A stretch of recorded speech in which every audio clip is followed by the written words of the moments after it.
Thank you. Thank you for having me over. Um, I deal in words, not buildings. And so after actually seeing the last presentation, I think my new life goal is to actually have or to acquire an empty plot within a 2 kilometer radius of Miss Vishwanathan. Um, I'm here to talk about NAINA. How many of you have heard of this thing called NAINA? You know that, okay. You know that it's like a new city that's coming up just east of Bombay, right? Um, for the last year and a half, I've actually been, parking myself outside Panvel, looking at how the Navi Mumbai International Airport is coming along, how the land around it is developing, purely because I felt that it was a very underreported story. There wasn't much that you were hearing about it. And I'll get to why later.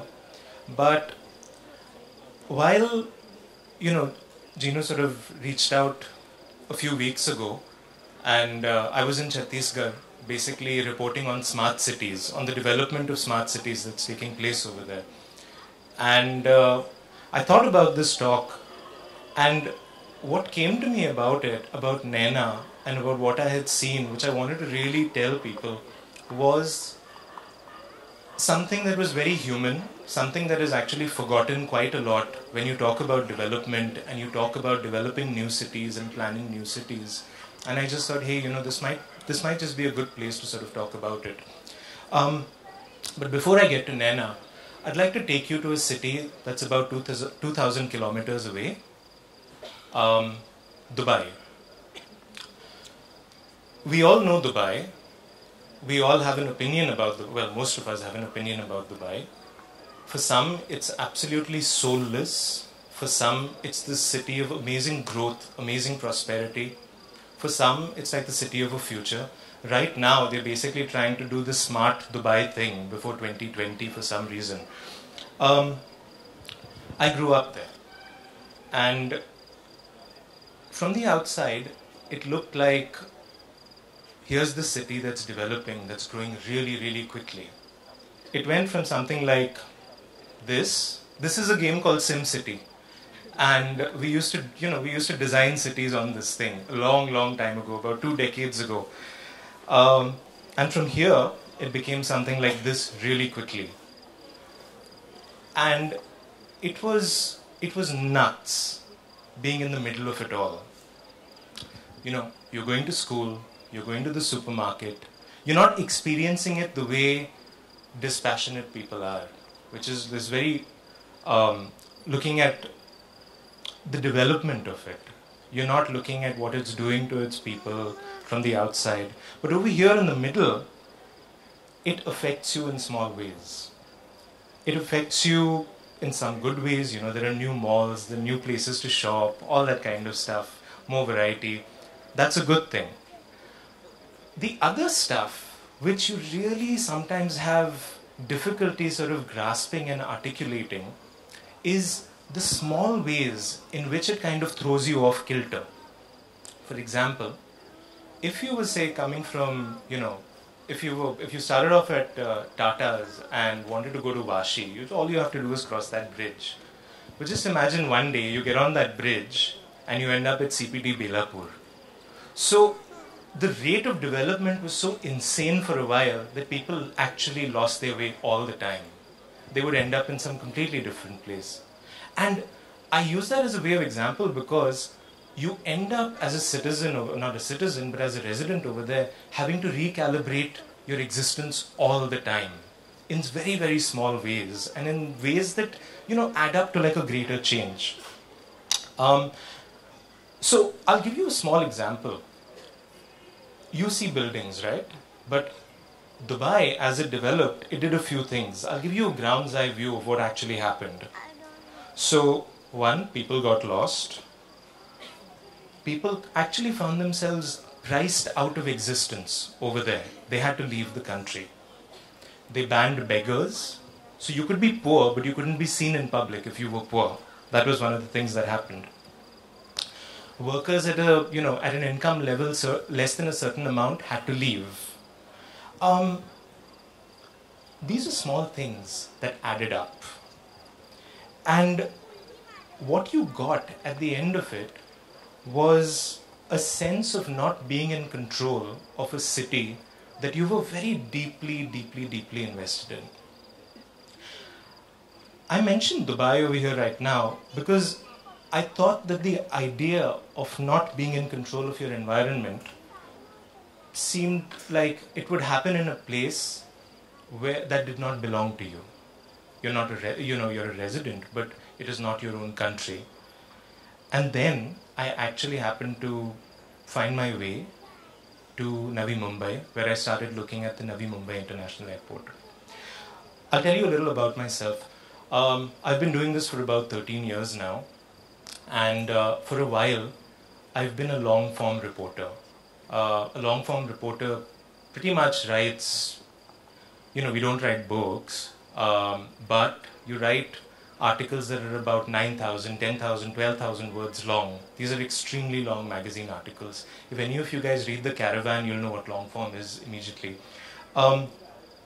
So the kind of stuff that I would do would be like take something really small, something really quirky that I would see, and then kind of blow it up and really, really explore it. So for example, a few years ago, I had heard of 28 school children actually dying in a bridge collapse in Daman.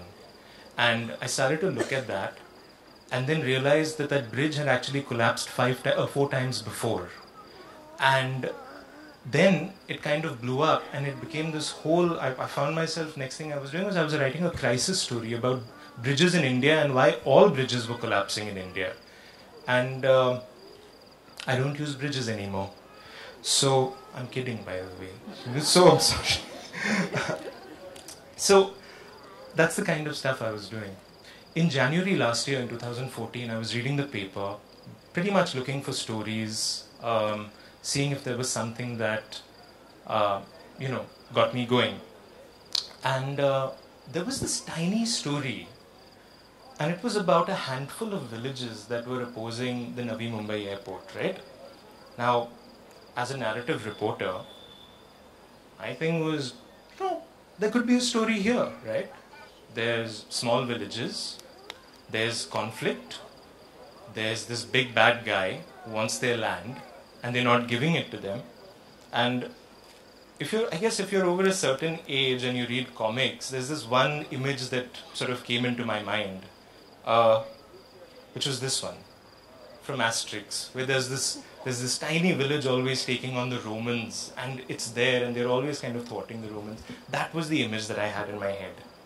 So I decided to go explore it. This was around monsoons last year. So I knew nothing about the place, baggage, everything, just went over there, started having conversations with people. Where are you from? How long have you been here? Where do you live? Where do you sleep? How much do you earn? What do your kids do? What does your wife do? What's the price of your land? Stuff like that. And they'd start throwing up all kinds of things. They would tell you about these insane stories that I had not heard of before, but people in Navi Mumbai know. I mean, it's probably stuff that you've heard of a long time, which is in the 70s, this entity came by and acquired all this land. And it notified some of the land but did not acquire it. And it notified some land and acquired it. And then the people whose land was acquired ended up squatting on their own land. And there were people whose land was acquired and they didn't get paid. And there were people whose land was acquired and they got paid and they kind of, their brain malfunctioned and they threw away all their money. So all that stuff happened and, you're listening to this, getting confused as hell. And eventually 2 strands are sort of coming out of this. One is a lot of people lost a lot of money because they didn't know how to manage it. The second thing that came out of it was land is anyways complicated, but over here it's an even more complicated subject for whatever reason. And the idea then was to sort of try and understand what was going on. So I started paying regular visits. This is a village, this is the Sarpanch's office in a village called Pargaon. Pargaon Dungi is where your airport is going to come up. They wanted to acquire the land Pargaon was one of the villages that actually said no. We're not giving it to you until you give us stuff in writing, until you tell us exact details. This is one of the things that you see quite a lot in Navi Mumbai. People, there's this whole talk about how a land acquisition law is needed because it is so difficult to acquire land. But my experience on the ground has been the reason it is so difficult to acquire land anywhere is because officials are not giving landowners enough detail and they're not committing to certain details. So when they meet you, they'll show you, they'll show you a real estate prospectus, they'll show you metro trains and airports and fancy living. And then when you actually get like the agreement over there, it'll have like maybe 1/10 of what they showed you in the AV. So these people were fairly grim about giving up their land because the court had just said that you can either give up your land by October 7th or we will make you give up your land under the Land Acquisition Act. Now, under the Land Acquisition Act is a place most of these people did not want to go. They were not very happy with either deal, but here they were, writing their name in a register, giving their consent forms, and they were moving on. Some people had been here for over 100 years, like some families had been there for over 100 years, and now they had to move. There were too many unseen hurdles as far as they were concerned, right? If they said yes, where would they go? What would they do? If they said no, they were definitely out of there. So they didn't really know what they had to do. What emerged from all of this was a real sense, the more you talk to people, it was a sense of not being in control of their land. And if you think about it, I mean, it's a profound thing to know that your land may not be going anywhere, but you can actually be separated from it. For these guys, the attachment to the land is insane. Absolutely insane. So they expressed their unhappiness in, the most powerful way that they could. They voted out a party that they thought had done them wrong. And they were quite happy about it. I wandered around over there for months. I'm giving you an overview in pictures over here because this is the only way I know how to tell this story. I walked around for months, getting a better sense of who these people were, what they had built, what their priorities were. And the priorities very quickly, I mean, it became clear was, let's build big houses, let's build absurd houses, let's buy like absurdly priced cars. And some people had actually made really great investments, but you didn't see too much of that very often. So this, by the way, over here is a tabela. And the cattle go up to the first floor and they chill out over there.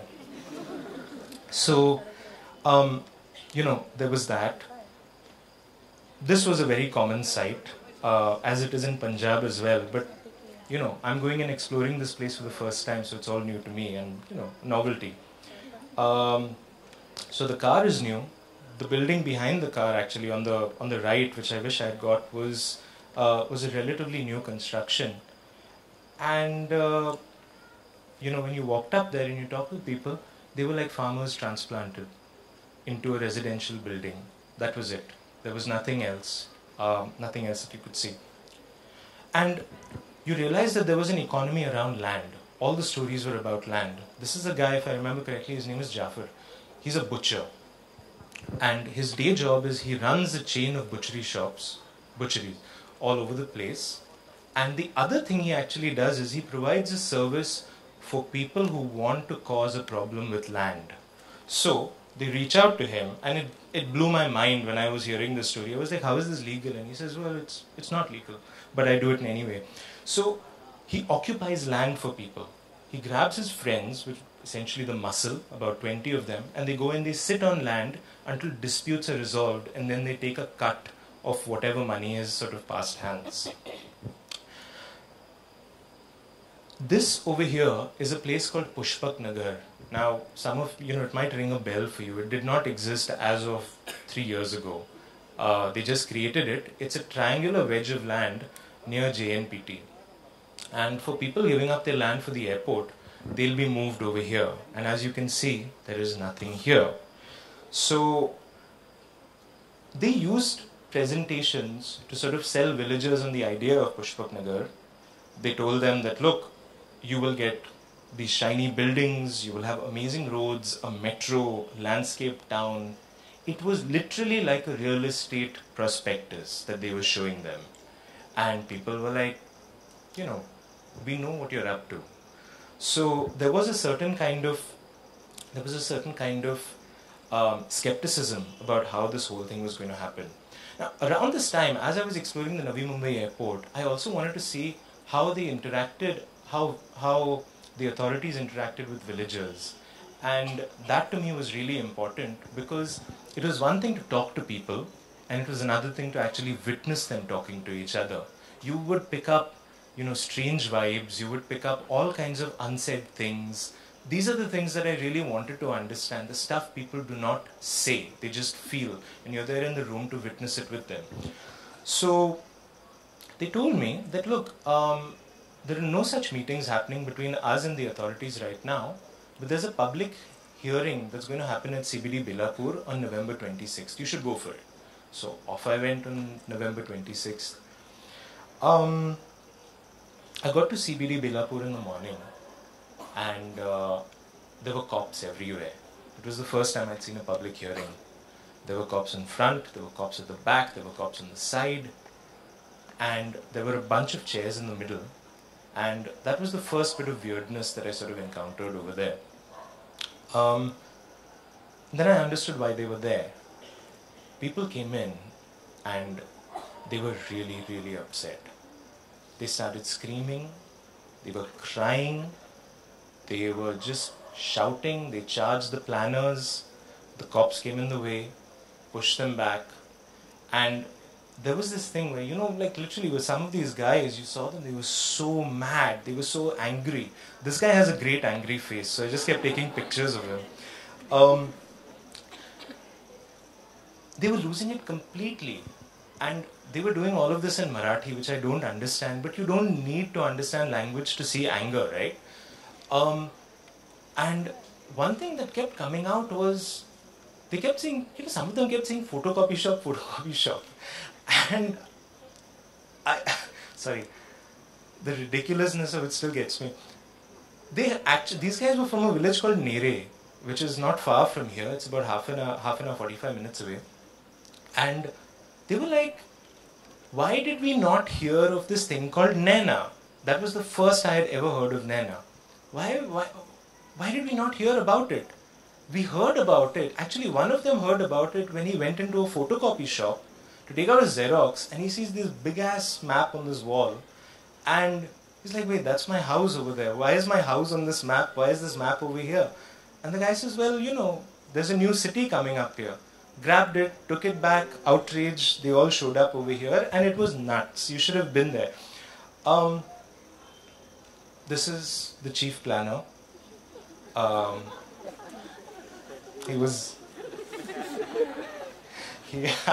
actually felt sorry for him that day. It was quite messy. And this is what they looked like, After a while, people just stormed out of there, and they left some quiet people over there who...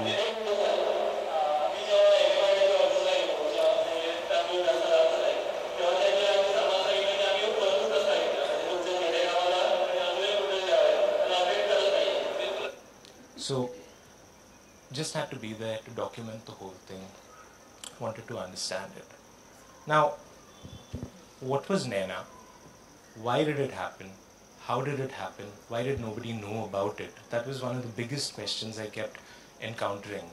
I'd ask people, like, have you heard of NAINA? No. I'd go to TIS and I'd ask people, have you heard of NAINA? And they'd be like, no. And that was weird for me, until I realized that even the people on the ground, the villagers who were actually being affected by it, did not know about it. The authority, CITCO, has said that they were in touch, but very few of these people had actually heard about it for one reason or another. This, by the way, is an MCHI exhibition that took place earlier this year, and there were people who had sort of advertised the fact that, they were a part of NAINA, and NAINA was going to be amazing, and it was like a full-blown sales pitch. I just thought I'd take lots of pictures and keep it for posterity. Now, why did NAINA happen? Well, it turns out it's because of Jairam Ramesh actually. Um, when they were looking for permissions for the airport, he sort of gave them, his ministry gave them clearances on the condition, one of the conditions was that you have to regulate growth around the airport area.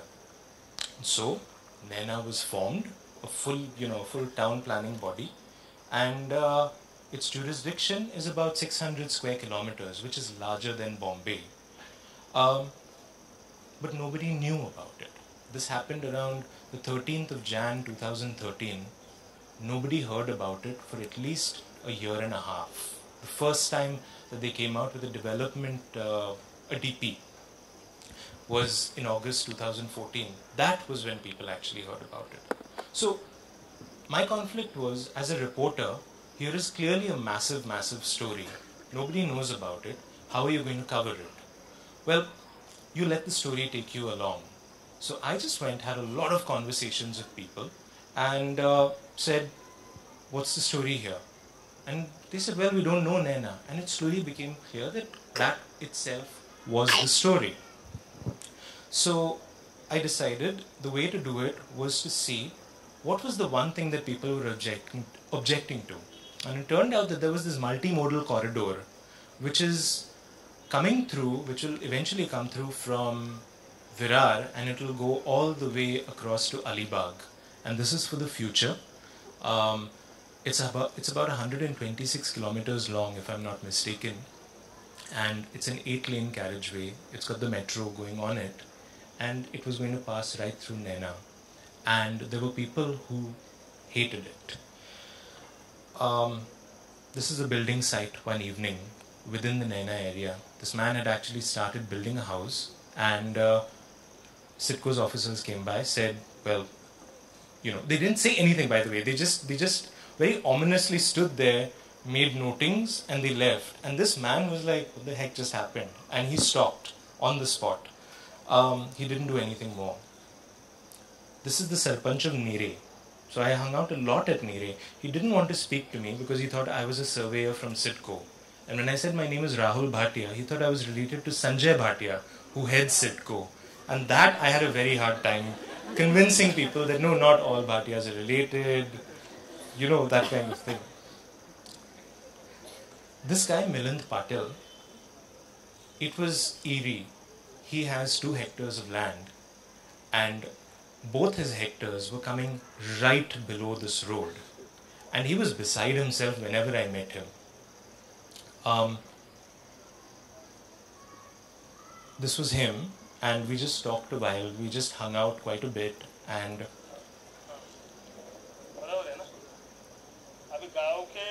कौन सा भी road जाएगा तो गांव के 200 metre के बाहर से जाने वाला ऐसा इसमें लिखा है जीआर में, वो गांवठान के इधर से जा रहे हैं। हाँ, तो पूरा प्रदूषण हो जाएगा। पूरा गांव कैसे जिएंगे लोग? कैसे सो भी नहीं सकते ना, इतना बड़ा रोड जा रहा है। कैसे सोएंगे लोग? कैसे आगे का पीढ़ी का फैमिली का क्या होगा? This was a worry. What do we do next? What do our children do? We hear about this stuff all the time. We hear about people being displaced and all that stuff. But to meet them, to talk to them, and to really try and understand how they, how it affects them on an elemental level is actually kind of crazy. And there's no way that you will come out of it unaffected by it. It's actually taken me a few. I'm not affected by it, but it took me months to actually look at this in a more rational way. This is a guy named Kiran, and he wasn't going to sit down and, just say, okay, drive this road over me. He was really angry because this road was sort of going over his land. One day he heard that officers from Citco were going to show up over there and start surveying his land, taking measurements of his land. So him and a few friends actually waited over there with sticks and stones, and they said, when these guys show up, we will burn their car and chase them away. And this was something that I heard over and over again. Let's chase them away so that they never have to show their faces over here again. And look, think about it. Town planners are, I don't know, it strikes me that they're there for, technically to sort of, okay, let's just skip that part. I'm sorry. We will talk about that later. But this is the Sarpanch who I met in the daytime, who didn't want to talk to me because I was a surveyor and my name was Bhatia. He decided to speak with me later. And he didn't know that the road was coming over his house. And he was, you should have seen the look on his face. When I told him that, I've actually sat here, Google Maps, I've transposed all the maps and everything, and it's going over your house. He just looked like nobody told me. Nobody there knew anything, and he was the Sarpanch, That's his son. This guy knew. And he tried to sell me his land the first time he saw me there. So, I didn't buy it. I said, look, I'm a reporter and I'm here to write about that road. And he goes, okay, well, He said, if you know anybody who wants to buy it, tell me. He actually said that. So, it's kind of remarkable how little people actually know what's taking place around them. That was the big thing I came away with.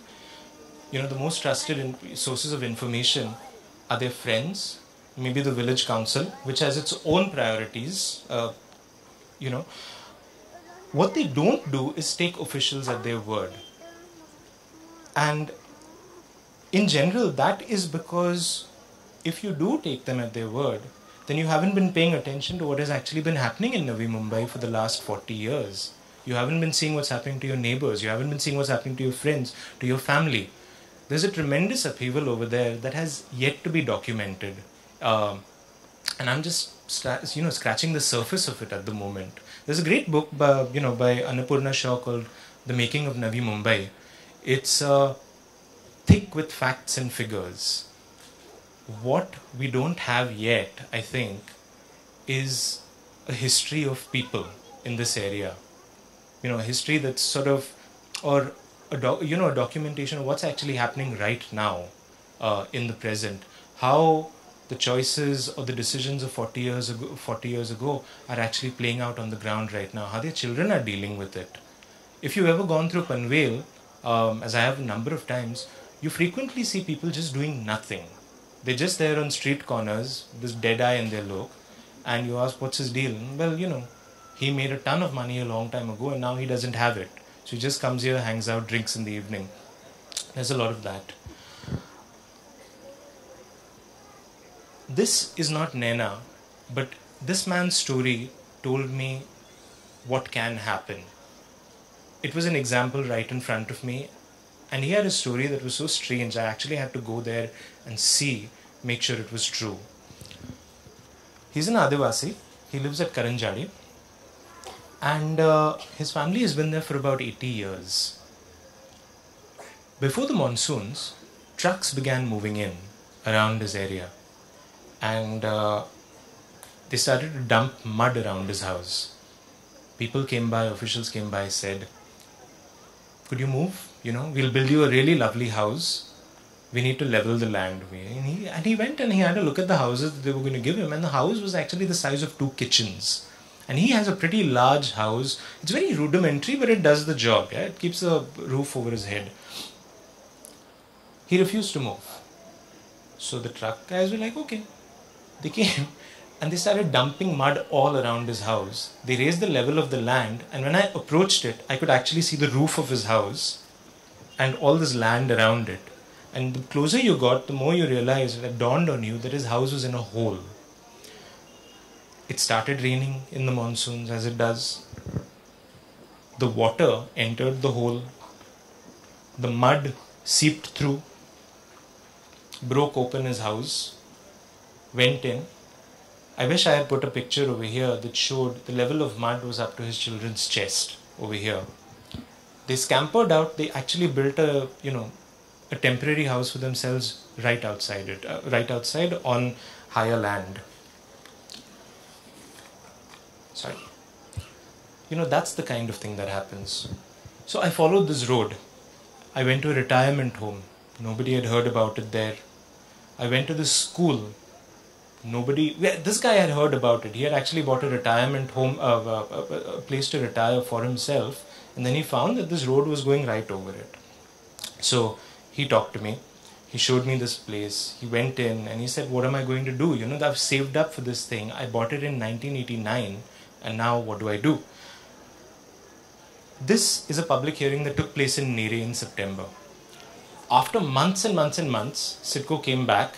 They said, "Let's engage with these guys," and they started talking to them.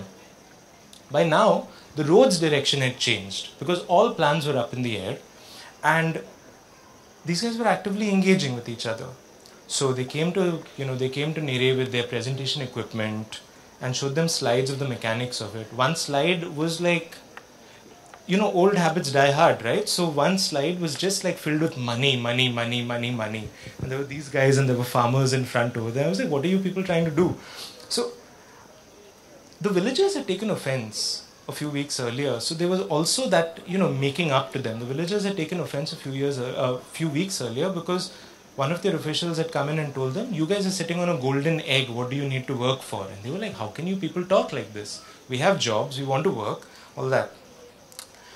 So that's pretty much the end of it, of what I wanted to say today. But what matters? That's a question that I kept asking myself. People wanted the land, they wanted to sell their houses as well. Was it the money? Was it the opportunity? In asking myself that question, I think I've come to a third point, which is, I think it's about information and letting people know. They are hungry for information that affects them. Like everybody, they want to know what is happening around them. This forms the basis of how they feel about government. It informs everything they do. It informs how they feel as citizens. And conversely, the lack of it right now makes them often feel like foreigners in their own country. That's pretty much what I wanted to say today. Thank you. Thank you for coming, guys.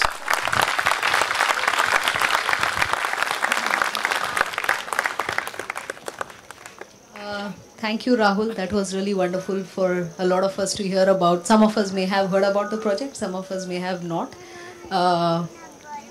We have around 10 minutes for questions. Can people raise their hands? Okay, I'll go first here and I'll then come there. Yeah? After you finish, you can just pass the mic on. Hi, Rahul. Like towards the end, you said the lack of information, that we are not able to reach to certain people. How do you think we're going to bridge this gap?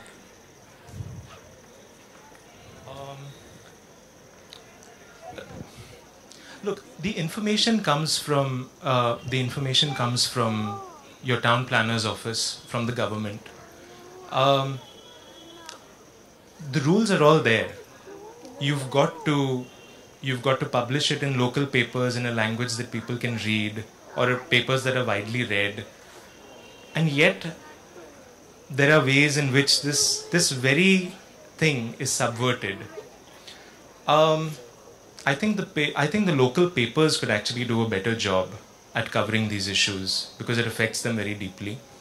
I think there is definitely a gap where somebody enterprising could actually enter, and with the intent that government stuff, government news actually gets to whom it's meant for.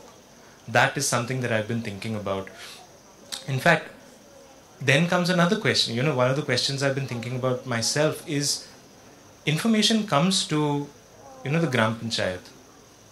And from there, it sometimes doesn't get disseminated. So you will find people in these sprawling villages. At one end of the village, he has not heard of something that happened 3 months ago. That was a complaint that I heard quite a lot. I don't have solutions, but I just see this and I see a system that is being taken advantage of and completely subverted. I wish I had answers, but for this I don't. I just document the stuff. Yeah. Hello, it's me. Hi. Hi. It was a very interesting presentation. I stay in Panvel. My family has been staying there for last 150 years. and I talked to these people. I've talked to these people for 1.5 years and talked to a lot of them. And then when I see the way you have seen these people, the way you have observed them, and the way you are trying to document, whom is this work for? Because it seems to be a very volatile subject, and you put it forth as one where it is going to, change the fabric of, the landscape and the life of people. So it's a very intense and a volatile subject. And the way you present it today and the way you're trying to talk about or document it, is it archival in nature? Whom is it for? Where is it going to make change, or is it not going to do that even? So I'm sort of, it's like बहुत अच्छा कुछ दिख रहा है और होने क्या वाला है समझ में नहीं आया. That is the dream of every journalist, to actually have an effect. So last year in December, 4 of us actually got together in Bangalore, and we decided, we'd all been part of the media in one way or the other for a while, and what we noticed about each other was we were thinking about things differently. We were not thinking in terms of deadlines, we were not thinking in terms of let's do one story and then move on. We all sort of felt that there were issues that needed to be looked at. So we started something of our own. There's this guy named Kalyan Verma who looks at man-wildlife conflict. There's an editor we have, his name is Prem Panikar, one of the greatest editors in India. There's a journalist, photographer named Aarti Kumar Rao. She's actually looking at water and environmental issues right now. And me. So we decided to start this thing called peeply.org. We thought, let's just keep it a non-profit, see where it goes. And it's been about a year. So all our work we've actually been documenting up there. And we do these very long, multimedia rich narratives. And what we're hoping to do eventually is take our reporting and go to local papers. Not go to national papers, but actually go to local papers where this knowledge can actually be of use. Because for a while, for at least a year, we actually had the budgets to go out there, talk to people, and it's the lack of budgets that actually leads to no news reaching people. So that's one thing that we've been thinking of doing, that we had thought of doing. And so I'd keep going back to the villages on a weekly basis, telling them, okay, look, this is what I've documented, this is what I've documented. Literally disseminating my own work to them, because I felt like it was important. They needed to know, because nobody knew what was going on. So that's one of the things that we hope to do on Peeply. On Peeply. Yeah. Hi. I would like to know, same. Yeah, hi. I would like to know whether, did you get ever any chance to interact or to put forward your extensive research to CIDCO and find out their opinion on what you have been looking for? CIDCO actually had a lot of airtime. If I looked at all the papers, I looked at the Times of India, I looked at DNA, I looked at Hindustan Times, the one thing that came out for me was the reporters would go up to CIDCO, get their version of events, saying this is happening, this is happening. If CIDCO said all clearances have been given, next day there would be a story saying all clearances have been given. If CIDCO said, oh, there are just a handful of villages, there are some mercenaries and all that stuff, that is what would appear in the paper. And I felt I have to spend more time with these guys. That point of view was so underrepresented that I felt that's the one I want to see. I want to spend more time over there. CIDCO's coverage will balance, these two things will balance each other out. But I had to really overwhelmingly go and talk to people and really put their voices out there. So no, I didn't go to CIDCO. We have time for 2 more questions. I have one question here and then you can pass on the mic to her. Okay. Hi Rahul. Yeah. Hi. Hi. Sohail here. I have one question and a request. The question is, what are the bodies, like for example CIDCO is there, for NAINA is there some kind of a special vehicle or an entity being formed? Which bodies are involved in this entire planning thing, including the corridor project? Is it CIDCO, NMMC, is it Raigad, like district officials? Which bodies are kind of handling this project? It's NAINA. It's a body called NAINA. So that's a special purpose vehicle just for this project? I don't know if it's a special purpose vehicle, but I know that NAINA is like the planning authority for NAINA. Okay, so That's what, and it's formed out of CIDCO. So it's not a subsidiary of CIDCO or a sister concern of CIDCO or something like I don't think it's a sister concern of CIDCO. I think it's formed out of CIDCO. I don't know what the shape of it is, what the legal status of it is. But the planners are CIDCO's planners. They just sort of come under the NAINA scheme, as it were. Okay. So, Alright, yeah. thanks. And Yeah. my suggestion is, if you have time, I would like to hear the segue which you wanted to go and then you avoided about, you were saying a few things about the town planners and how things... I was just about to get in over my head, so I thought I'll just skip that part. Excuse me. Yeah, hi, I'm Prachi. Hi. I'll answer your question. CIDCO के अंदर नैना होता है. So you kind of raised 4 questions, if I can kind of summarize. First was, no one knew NAINA. Yeah. First of all, NAINA is not complete yet. So Yeah. it's the right time that people are coming to know about NAINA, and Yeah. they will still have time to know about NAINA. Yeah. Second was, you said there is unemployment or something, and people don't know what to do about the money they have. Yes. Something like that. You showed a picture where someone owned a Mercedes and kind of... Yes. So, I mean, these farmers are not really the Marathwada farmers. They are quite smart farmers. They know Right. what the value of the land is going to be. They know that there's an international airport coming. Now, if you're opposing the international airport itself, that's a Yeah. very state subject. Yeah. So, and they know the value is going to go up even by the DMIC corridor, Yes. or be it NAINA. Third thing that you raised was that media doesn't cover, or you yourself are a part of media. So I'm a little surprised why you're saying that the issues of NAINA are not being covered. I think you yourself are the one who could do that. I have been.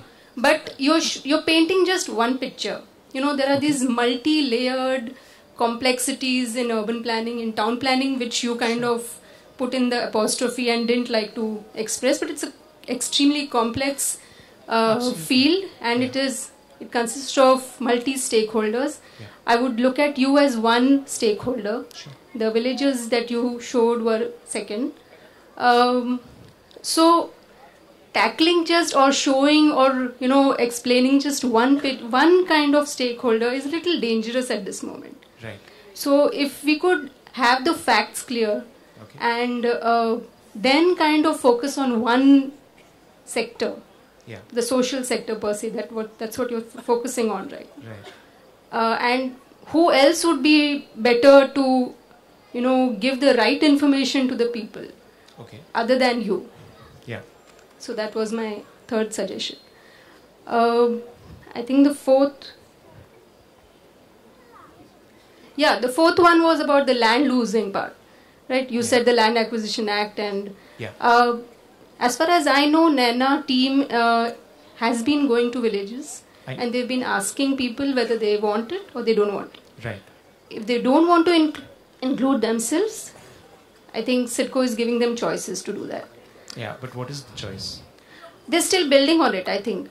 And there's a fantastic example of Magarpatta, if you know, it's a city near I know. Pune, where the farmers have themselves recognized that the land value is going to go up, and we might as well be, come together and build it. Yeah. So that's what they have been conveying. I think they took a team to Magarpatta, as far as I know. Yes. So they have been doing some kind of efforts on that part also. Yeah. They must be falling short. I'm not trying to, paint a lopsided figure or something, but it is definitely a two-way effort that we need to do. If you think the social part is really being neglected, you should be a part of it. That's what my suggestion is. Thanks. Thank you. Can I just say a few small things? For one, when I showed the Audi car, there are people who've, you just need to go out there, talk to people, and they will tell you of all the stories where at 5:30 in the morning, there's a line of women whose land was acquired in the 1970s, and now they're domestic help somewhere else. They had a lot of money. people have made bad choices somewhere because not everybody knew how to not everybody knew how to handle money. And this is not me saying this. This is the farmers and all themselves saying it. Yes, they're smart and they know the value of their land now. But the point is, one thing that I've been disturbed about with the way land is acquired over here is that, do you say, is your incentive to give land simply the fact that the land you will get in return will have a higher value? What about things like attachment to land? What about the difficulty of actually, or rather, you being asked to make the sacrifice of moving from there? We tend to see it like very cost effective. Like, हाँ तुम्हें land मिल रहा है और उसका ज़मीन का value बढ़ जाएगा और premium land है तो ले लो, अच्छा deal है. Maybe that is one way of looking at it, and maybe people do look at it that way. But there are always these problems. The other thing about NAINA going to people and asking them whether you want to be a part of it or not. Now, or not is like, if you look at the details of it as I have, the rates of everything, say you want to do anything over there, just shoot up completely. So that was one of the issues that a lot of people had, and they kept pointing it to me saying, we have to be a part of this, otherwise how do you pay? How does a farmer pay 3 lakhs per square meter as development charges? These are the things that sort of kept coming up. So CIDCO is an interested party. It takes land, it sells land in limited quantities, it sets the rate for development charges. It is not even a competition. I mean, this is a full-blown rout as far as people are concerned over there. And I'm the guy going there and just documenting this stuff. People are there, they're just waiting to say this. The mistrust, the fact that they really don't believe a thing that comes out of most officials' mouth is them, As far as the press goes, yeah, I mean, in the time that I've known of it, I've actually been writing about it. Things were not moving fast enough, so I decided to move to smart cities for a little while and then return to NAINA a little later. Yep. Thank you. Thank you, Rahul. Thank you for the audience. Can we have a big round of applause again for Rahul?